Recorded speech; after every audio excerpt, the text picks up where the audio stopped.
बिस्मिल्लाहिर्रहमानिर्रहीम। अस्सलामुअलैकुम नाज़रीन। नाज़रीन, मैं हूं अजमल मलिक और आप देख रहे हैं मेरा यूट्यूब चैनल। तो नाज़रीन, आज का मेरा मौजू है ये इंडियन वहशत और ब्रूटलिटी, ये जो भारत के अंदर जारी है, ख़ास तौर पे मुसलमानों के ख़िलाफ़ और आम तौर पे ये जो अक़लियतें हैं, दूसरी सिख हो गए और उसमें दीगर मज़ाहब हैं, क्रिश्चियन हैं, उनके ख़िलाफ़ जो इनका एक नज़रिया है आरएसएस का और मोदी का, तो उसके ऊपर मैं कुछ हक़ाइक़ बयान करूँगा। क्योंकि आपने देखा होगा कि सोशल मीडिया के ऊपर आए रोज़ एक वहशत और एक दरिंदगी और एक ब्रूटलिटी वहाँ पे हो रही है भारत के अंदर और कश्मीर के अंदर, और ख़ास तौर पे मुसलमान बच्चियों के साथ बड़ी ज़्यादती की जाती है और औरतों के साथ, और मतलब ये जिनके साथ मुसलमान का नाम लगा हो या जो मुसलमान हो। तो इसके ऊपर मैं एक वजाहत के साथ, बड़ी तफसील के साथ, और ये जो हिंदू बनिया है और मोदी और आरएसएस की जो ये सोच है, इसको बैकग्राउंड में लेके जाऊंगा और उस वक्त के हालात और वाक़या से मैं वो आपको आगाही दूंगा। आज से 1000 साल पहले जिस वक्त ये हिंदू बनिया और इनके ब्राह्मण और इनके ऊंची ज़ात के हिंदू और इनके बड़े बड़े राजे और महाराजे हिंदू जुल्म और बर्बरियत का उन्होंने बाज़ार गर्म किया हुआ था। और उसके बाद जब सुल्तान महमूद गज़नवी यहाँ पे आए गज़नी से, यहाँ अफ़गानिस्तान से, तो फिर इनका क्या हाल हुआ। तो दोस्तों, जिन दोस्तों ने अभी तक मेरा ये चैनल सब्सक्राइब नहीं किया, आप लोगों से गुजारिश है कि सबसे पहले चैनल को सब्सक्राइब कर लें ताकि मेरी हर नई आने वाली वीडियो फिलफौर आप तक पहुँच सके, और फिर वीडियो अगर पसंद आ जाए तो उसको शेयर भी कर दिया करें। तो दोस्तों, आते हैं अपने मौजू की तरफ। मैं आज ख़ास तौर पे सोशल मीडिया देख रहा था, मतलब वैसे तो आम तौर पे ये जब से मोदी आया है मुसलमानों के ख़िलाफ़ और मुसलमान बच्चियों और औरतों के साथ बहुत बड़ी हर तरह की ज़्यादती की जाती है। और मैं आज और कल देख रहा था कुछ ऐसी ख़वातीन और बच्चियाँ, मतलब एक ऐसी बच्ची थी जिसका नाम सिर्फ मतलब आयशा, उसने तारुफ़ कराया ये जो मोदी के गुंडे और आरएसएस के गुंडे और ये जो भारतीय सोच है, एक हिंदू इंतहा पसंद, और ये जिसको कहते हैं कि एक हिंदू बनिया, तो उस बेचारी को खून के अंदर इन्होंने नहला दिया, लहूलुहान कर दिया, ज़ख्मी किया। इसी तरह इससे कबल कई वीडियोज़ आ चुकी हैं, तन्हा बच्ची जा रही हो कोई मुसलमान, वो बाबरदा होती हैं अगरचे, तो उनको घेर लिया जाता है, और जिस तरह वो लगड़ बगड़ जंगल के अंदर इकट्ठे हो जाते हैं और वो किसी को मतलब घेर लेते हैं, तो इसी तरह वो मासूम बच्चियों को, पर्दादार बच्चियों को, और इसी तरह ख़वातीन को, और दीगर मुख्तलिफ़ जगहों पे वो तालीमी इदारे हो गए या कहीं भी, तो वहाँ पे एक जुल्म और बर्बरियत, और जिसको आम लफ्ज़ों में ये वहशत कहते हैं, दरिंदगी कहते हैं, ये हैवानियत, इसका बाज़ार गर्म है। और ये सिर्फ यहाँ पे इंडिया के अंदर नहीं है, ये जब से मोदी सरकार आई है कश्मीर के अंदर भी जुल्म और बर्बरियत का बाज़ार गर्म है, और इंतहा दर्जे की वो कहते हैं वहाँ पे मज़ालिम उठाए जा रहे हैं। लोगों के घरों के अंदर घुस के उनकी बच्चियों को और औरतों को उठा के ले जाते हैं, जुल्म और ज़्यादती करते हैं, और छोटे बच्चों के सामने मतलब उनके बुज़ुर्गों को और उनके बड़ों को और उनके वालिदैन को बेदर्दी से, बेरहमी से मारते हैं, पीटते हैं और कत्ल करके फेंक देते हैं। और उसके बाद जनाब इंडिया के अंदर भी सारा कुछ यही माहौल चल रहा है, और कश्मीर में भी। तो इसके बारे में मैं थोड़ा सा आपको दोस्तों भारत की और हिंदू बनिए की जो एक सोच है, ये जब से यहाँ पे समझ लें कि इनका वजूद, नापाक वजूद इस धरती के ऊपर आया है, तो इन्होंने हमेशा जुल्म और बर्बरियत का बाज़ार गर्म किया। और इनकी एक साइकी है, इनकी आदत है, ये जो कमज़ोर जब देखते हैं किसी को, या निहत्ता देखते हैं या बेबस देखते हैं, तो उस वक्त ये गीदड़ की तरह या लगड़ बगड़ की तरह ये भारतीय जो दहशत गर्द हैं, आरएसएस के गुंडे, और ये भारत की जो इसकी मोदी की पार्टी है, इसकी सोच है कि वो तन्हा किसी को देख के, कमज़ोर देख के वो उसको घेरने की कोशिश करते हैं। तो दोस्तों, ये मैं कहता हूँ कि आज मैं ये भारतीय सूरमाओं को और भारतीय जो ये आरएसएस के गुंडे हैं, और ख़ास तौर पे भारतीय मीडिया के वो एंकर, सब्ज़ी मंडी के एंकर, वो जो सुबह से लेके शाम तक मोदी की गुण गाते हैं, और फिर दुनिया के अंदर उनको हर जगह आतंकवादी नज़र आते हैं। कोई शरीफ आदमी या कोई मुसलमान अपने दिफा के लिए भी कोई हथियार उठाए या कोई मुज़ाहमत करे तो वो आतंकवाद कह देते हैं। और इनके मुल्क के अंदर मोदी की पूरी पार्टी, मैं कहता हूँ दहशतगर्द और ये क्या कहते हैं आतंकवाद है। इनके ऊपर ये जो मीडिया है, भारतीय मीडिया, इनको बिल्कुल नज़र नहीं पड़ती। ये अंधे गुंगे और बहरे हो जाते हैं। तो इनको मैं कुछ इनके सामने हक़ायक़ रखना चाहता हूँ और इनको मतलब आईना दिखाना चाहता हूँ। मैं इनको कहता हूँ कि ज़रा ये आईना देखें, तुम्हारे मुल्क के अंदर हो क्या रहा है। सोशल मीडिया के ऊपर आए रोज़ मासूम बच्चियों के साथ, लड़कों के साथ, मुसलमानों के साथ, गरीबों के साथ और सिखों के साथ जुल्म और ज़्यादती का बाज़ार गर्म है। तो मैं आज बड़ी एक अफसोसनाक, बहुत मुझे दुख हुआ, वीडियो देख रहा था जिसमें वो एक आयशा नामी लड़की थी, उसको लहूलुहान कर दिया गया। फिर एक और बच्ची, वो स्कूल जा रही थी या कहीं किसी घर से बाहर निकली, एक बापर्दा, उसको चंद लगड़ बगड़ ने, ये भारतीय दहशतगर्दों, लड़कों ने, गुंडों ने हुकूमती सरपरस्ती में घेरा हुआ था। इसी तरह कई वाक़यात हैं, कत्ल कर दिया जाता है और उनको बुरी तरह, जानवरों की तरह मारा पीटा जाता है। तो दोस्तों मैं आपको ज़रा बताता हूँ, एक तो मैं इसको आईना दिखाना चाहता हूँ, क्या कहते हैं, इंडिया को बताना चाहता हूँ कि जुल्म फिर जुल्म है, बढ़ता है तो मिट जाता है। जुल्म फिर जुल्म है, बढ़ता है तो मिट जाता है। खून फिर खून है, टपकेगा तो जम जाएगा। मैं कहता हूँ जूं जूं ये जुल्म और बर्बरियत का बाज़ार गर्म होता है और ये जो माहौल बढ़ता जाएगा तो फिर इनकी मैं अल्लाह ताला की तरफ से फिर अल्लाह ताला को ऐसा मर्द मुजाहिद पैदा करेगा। मैं आपको बताऊं कि ये जो इनको फिर इनके घरों तक भी नहीं छोड़ा जाएगा और ऐसे भारतीय और ऐसे जो सूरमा हैं फिर ये इनको छुपने की जगह नहीं मिलेगी। दोस्तों मैं आपको आज से थोड़ा बैकग्राउंड में लेके जाना चाहता हूँ। सिर्फ 1000 साल पहले की बात है, जब यहाँ भारत के अंदर यहाँ पूरा हमारा एक समझ लें बड़े सगीर पाक व हिंद, यहाँ पे ये हिंदू सल्तनत थी और बहुत सारे यहाँ पे राजे आबाद थे। इस इलाके के अंदर हमारा ये जो जहाँ पे ये पाकिस्तान के अंदर ये हमारा पिशावर का इलाका हो गया और फिर ये हमारा मुल्तान हो गया, लाहौर हो गया और कश्मीर। तो इनका एक राजा था, राजा जयपाल। ये मैं आपको बताऊं, ये समझ लें कि 10वीं सदी का किस्सा है, 10वीं सदी के आखिर में 900 कुछ में। और उस तरफ गज़नी के अंदर ये सुल्तान महमूद गज़नवी के जो वालिद थे वो सुल्तान सबकतगीन, और ये एक तुर्क ग़ुलाम के बेटे थे और बाद में इन्होंने फतुहात करके इलाके फ़तह किए और गज़नी के यहाँ पे वो बादशाह बन गए। तो वहाँ गज़नी के अंदर, अफ़गानिस्तान के अंदर वो अपनी पुरअमन एक हुकूमत कर रहे थे, अपने इलाके का के बादशाह थे। तो यहाँ के जो राजे हैं, राजा जयपाल जो ख़ास तौर पे इनका बड़ा था और ये समझें 10वीं सदी के आखिर और 11वीं सदी के अवाइल में, तो इन्होंने उस वक्त भी यही जुल्म और बर्बरियत का बाज़ार गर्म किया हुआ था। ना सिर्फ यहाँ हिंदुस्तान के अंदर, ये बड़े सगीर पाक व हिंद के अंदर, बल्कि इनकी नीयतें और लालचें ऐसी बढ़ गई कि एक दफ़ा उसने अपनी राजाओं को और बड़े हिंदुओं को, सारों को इकट्ठा करके गज़नी के ऊपर चढ़ाई करने का मंसूबा बनाया। तो वहाँ पे सबकतगीन को पता चला और उस वक्त ये जो सुल्तान महमूद गज़नवी है वो भी 25-26 साल का एक नौजवान था, लेकिन अपने वालिद के साथ जंगों में हिस्सा लिया करता था। तो उनको जब पता चला तो इन्होंने यहाँ आगे इनका पड़ाव को रोका, इनकी जो ये पेशकदमी दरिया टोची के पास, और फिर इनको इतनी खूब मार पड़ी और उनके जो नेज़ाबाज से और तीर अंदाज और मैं कहता हूँ तलवारों वाले मुसलमान मुजाहिद, ये सुल्तान महमूद गज़नवी के वालिद के, उन्होंने इनको मार भगाया। ये फिर राजा जयपाल जो इन हिंदुओं का बड़ा था वो छुप गया और फिर उसके बाद दोबारा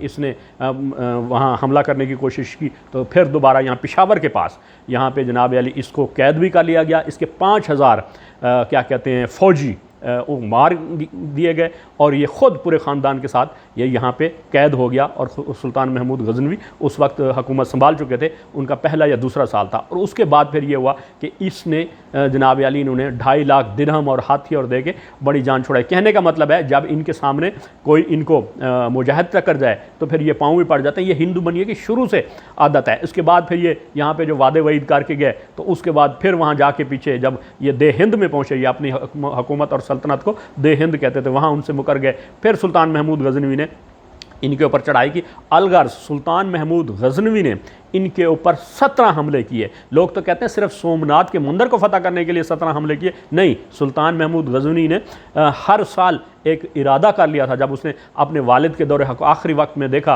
कि ये हिंदू तो इंतहा पसंद हैं, ये किसी को बर्दाश्त ही नहीं करते और इनका कोई कायदा कानून नहीं है, ये ताकत की ज़ुबान समझते हैं, तो उसने अपने इब्तदा के साल में, पहले दूसरे साल में ही फैसला कर लिया था कि मैं इन हिंदू बनियों को और ये जो बड़े बड़े राजे और महाराजे हैं और ये जो इनके ब्राह्मण हैं और जिनके जो दीगर आला ज़ात के ये जो बादशाह बने हुए हैं, इनके ऊपर हर साल चढ़ाई करूँगा। तो वो इनके ऊपर सुल्तान महमूद गजनवी हर साल इनके ऊपर वो हमला करते थे, वहाँ से आते थे और उसके बाद हर साल एक किला या इनका एक मंदिर वो फतह करके जाते थे। इनके जो चीदे मैं आपको बताऊँ, जो इनके क्या कहते हैं बड़े बड़े मंदिर थे और किले थे, यहाँ पे कांगड़ा या नंगरकोट का किला था, ये जिसको आजकल हम गंधारा तहसीब भी कहते हैं, हसन अब्दाल के पास। तो सबसे पहले सुल्तान महमूद गजनवी ने यहाँ पे हमला किया और इनको मार भगाया और इनके यहाँ पे जितने भी मालो मता हीरे जवाहरात थे ये सारे छोड़ के भागे जो इन्होंने लूट मार की हुई थी। और उसके बाद फिर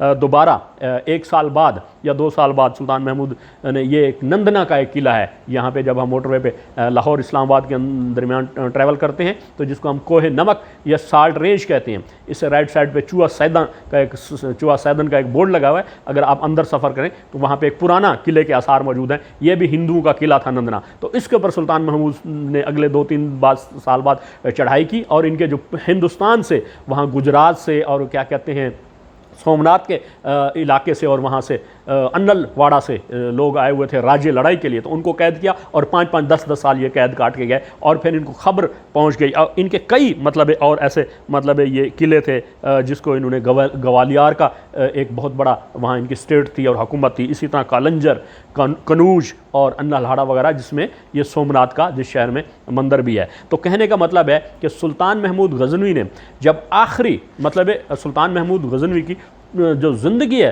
दौर हुकूमत की वो 30 साल है। 999 से लेकर 1030 तक उसकी वफ़ात हो गई थी। और उसने जो मर्द मुजाहिद का बच्चा और ख़ास तौर पे उसने हिंदुओं को तो ऐसा सबक सिखाया था कि वो मैं कहता हूँ उसकी पूरी ज़िंदगी घोड़े की जीन के ऊपर या पीठ के ऊपर गुजरी है। या तो फिर अल्लाह के यहाँ वो सर बसजूद रहा है या फिर घोड़े पे सवार रहा है या मैदान जिहाद में वो वहाँ पहुँचता था। यहाँ इनके इलाके हिंदुओं के फ़तह करते थे, इनके राजुओं को काबू करता था। इनको जनाब अली ये खराज देने पर मजबूर हो जाते थे और वादा करते थे और सुल्तान महमूद गजनवी की सल्तनत के ज़ेर तसल्लुत आ जाते थे। लेकिन ये ऐसे समझ लें कि जी मकार हैं और ऐसे वादा खिलाफ हैं और ऐसे कायदे कानून को तोड़ने वाले लोग हैं कि वो सुल्तान महमूद गजनवी से वादा करते, उसको खराज देने का वादा करते, उससे मगलूब हो जाते। फिर जो ही वो दूसरी तरफ वहाँ मंगोल क्या कहते हैं रशिया से हमलावर होते सुल्तान महमूद गजनवी की गजनी के उस पर क्या कहते हैं सल्तनत पे, तो वो उसको वहाँ जाना पड़ता, तो फिर ये अपनी बातों से मुकर जाते थे। कहने का मतलब है कि पूरी ज़िंदगी सुल्तान महमूद गजनवी ने इन हिंदुओं के और ये जो इनके पुजारी और इनके जो ब्राह्मण हैं जिन्होंने सोने और चांदी के जवाहरात के ढेर लगा रखे थे, तो इनके ऊपर उन्होंने 17 हमले किए और 17 हमलों में हर हमले में 2-2, 3-3 इनकी जो सल्तनत थी बड़ी बड़ी उनको ख़त्म किया। और यहाँ पे इनका आखिर में जब ये सोमनाथ से पहले की बात है 1024-25 की बात है, तो एक इनका ये कलंजर और ग्वालियर का राजा था, राजा गंडा।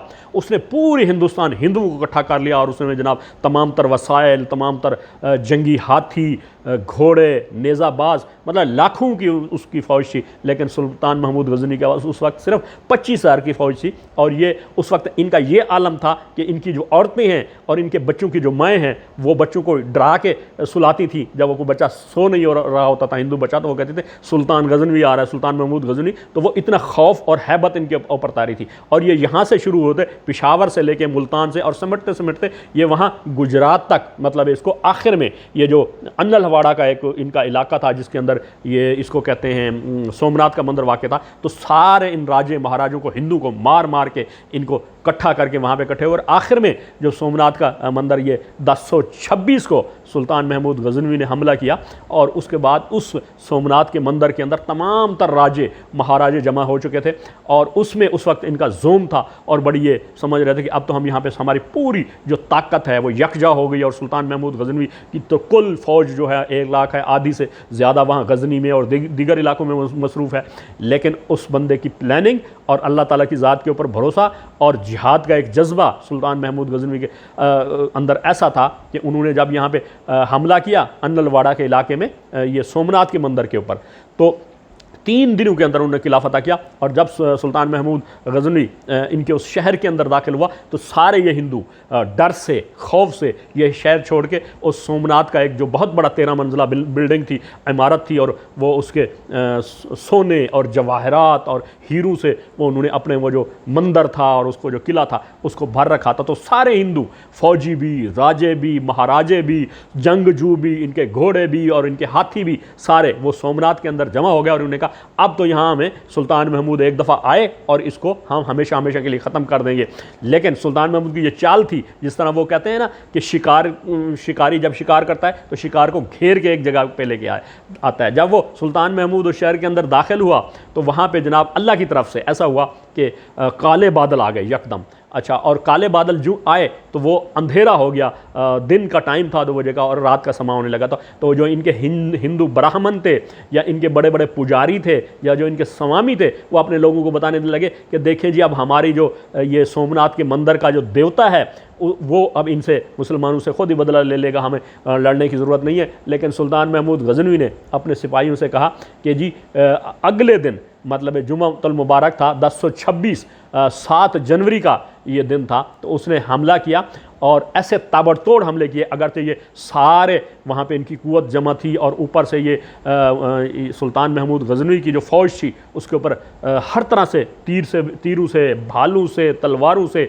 और जनाब अली पत्थरों से हमलावर हो रहे थे किले के ऊपर, चूँकि ये किला बंद थे। और वहाँ से ऊपर तेल के ड्रम गर्म कर करके सुल्तान महमूद की फ़ौज के ऊपर ये डाल रहे थे। लेकिन सुल्तान महमूद ने ये एक अपनी फ़ौज से वादा किया था कि जी हम जुमा की नमाज जो है ना ये सोमनाथ के मंदिर के अंदर पढ़ेंगे। और उस शेर जवान ने और शेर के बच्चे ने जुमा की नमाज उस मंदिर के अंदर ही अदा किया और उसको फतह किया। कहने का मतलब है कि ये जो हिंदू बनिए हैं, इसकी शुरू से ही सोच यही है कि जब किसी को निहत्ता देखता है, कमज़ोर देखता है, या फिर ये है कि उसको ये लगता है कि मैं अब मेरे मुकाबले में कोई नहीं है, तो वो उसके ऊपर हमला आवर होता है। और इंतहाई ये हिंदू बनिए की घटिया सोच है। मैं ये हिंदू बनिए मोदी और RSS को मैं पैगाम देना चाहता हूँ कि ये जो जुल्म और बर्बरियत का बाज़ार गर्म कर रखा है इसने, ना सिर्फ कश्मीर में बल्कि हिंदू इंडिया के अंदर भी, तो इसको ये बंद करना होगा। वरना ये बाइद नहीं है कि अल्लाह ताला कोई दूसरा फिर सुल्तान महमूद गजनवी पैदा कर दे। और वो सुल्तान महमूद गजनवी के देख लें,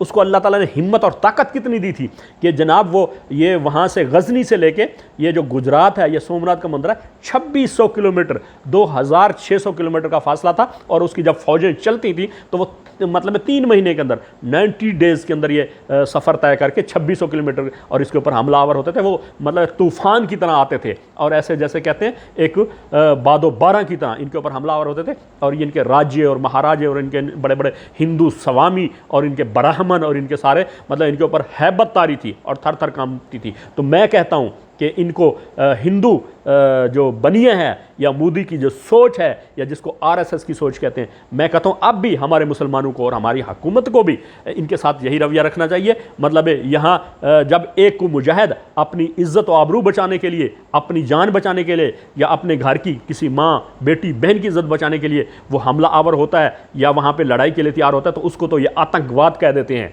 और ये ऐसे बुज़दिल हैं कि वो रियाज नायकू अकेला आदमी, उससे इनकी पूरी बटालियन थर थर कांपती थी। इसी तरह वो जो बुरहान वानी थे उसके से तो पूरा इंडिया और इंडियन आर्मी और इंडियन एजेंसी मतलब है वो थर थर कांपती थी और कहते थे पता नहीं ये छलावा है। और इसी तरह ये आज से 1000 साल पहले ये इनकी यही हालत था। इनको अपनी ताकत के ऊपर बड़ा जोम था और ये जनाब अली इर्द गिर्द के जितनी मतलब अकलियतें थीं या वहाँ पे जितने कमज़ोर थे बेचारे जो शूदर थे और उनके ऊपर जुल्म और बर्बरियत का इन्होंने एक बाज़ार गर्म किया हुआ था। और उनको कत्ल करना और खून करना और उनका माल लूटना और उनकी इज़्ज़त और आबरू लूटना इनके लिए कोई मसला नहीं था। उस वक्त भी ये जब सुल्तान महमूद गजनवी ने ये 11वीं सदी के अंदर मतलब इनके ऊपर हमलावर हो रहा था और इनके ऊपर कई हमले किए, तो उस वक्त भी यही इन्होंने जुल्म और बर्बरियत का बाज़ार गर्म कर रखा था। को सुल्तान महमूद गजनवी को किसी सोने, चांदी या जवाहरात, हीरे से कोई उसको गज़ नहीं थी। वो सिर्फ़ और सिर्फ ये जुल्म और ये जो बर्बरियत और ये जो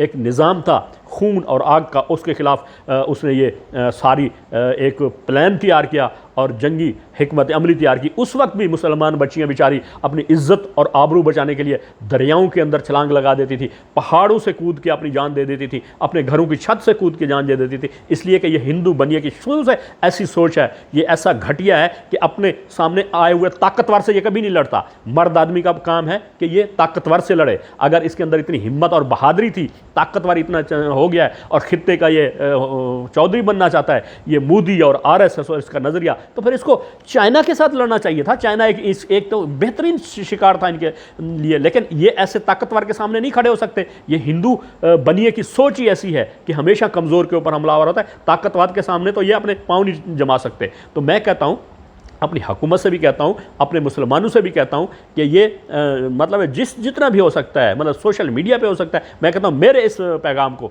ये जो मैं हिंदू बनिए को और मोदी और आरएसएस की सोच को एक आईना दिखा रहा हूं, इसको वहां तक फैलाएं। और ये बाइद नहीं है, वैसे मुसलमानों को तो वो कहते हैं गज़वा हिंद की भी हमें वो क्या कहते हैं एक बशारत मौजूद है, और हर में से हर आदमी के दिल के अंदर ये ख्वाहिश और तड़प और जज्बा है कि ये गज़वा हिंद शुरू हो और हम उसमें किसी ना किसी तरीके से शरीक हूँ। तो मैं इनको आखिर में ये पैगाम देना चाहता हूँ कि ये जो बच्चियों के साथ, मजलूमों के साथ, कमज़ोरों के साथ ये मोदी और आरएसएस के गुंडों ने और हिंदू बनिए ने जुल्म और एक बर्बरियत का जो बाजार गरम किया हुआ है, इससे बाज आ जाए। बाइद नहीं कि अल्लाह ताला कोई ऐसा बंदा पैदा कर दे कि फिर इनको छुपने के लिए कोई जगह ना मिले। तो दोस्तों, उम्मीद है आपको मेरी ये वीडियो पसंद आई होगी।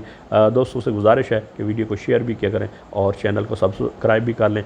इंशाल्लाह मिलेंगे इस तरह की किसी अगली वीडियो में। अस्सलामु अलैकुम वरहमतुल्लाहि वबरकातुहू।